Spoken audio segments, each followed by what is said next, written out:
You have seen people who are historically known as great beings. This is all that happened to them. They were living with a limited identification. Suddenly, for some reason, some event broke their identities, and suddenly they identified with a larger process that was happening around, and they did things that they themselves could not imagine. For example, Mahatma Gandhi, he got qualified as a lawyer. I remember what he wrote when he when he went out to fight his first case in the court in India. He says, "I stood up to argue my case and my heart sank into my boots." Does that sound like Mahatma Gandhi? The man just moved millions of people, just one incident. Suddenly his old identities broke. He went to South Africa to make a living, and he was doing okay as a lawyer.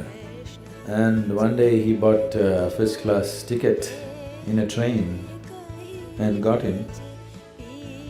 And he traveled some distance. In the next station somewhere, a white South African got in, and he didn't like a brown-skinned man sitting in a first class, so he called the ticket collector. So they threw him out of the train. His luggage and everything, they just threw him out. And he fell on the platform, and he just sat there for hours. Why did this happen to me?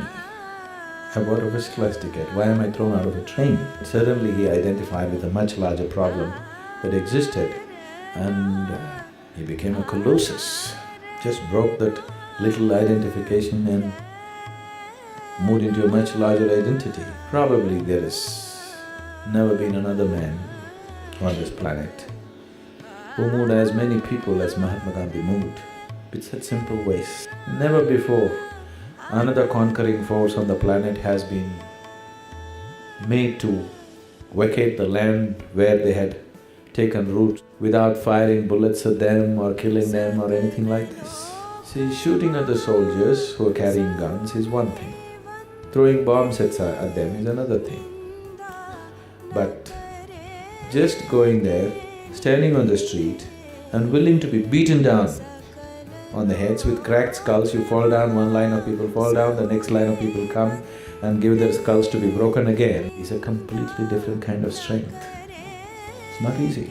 It takes a very deep inner strength for a person to do that.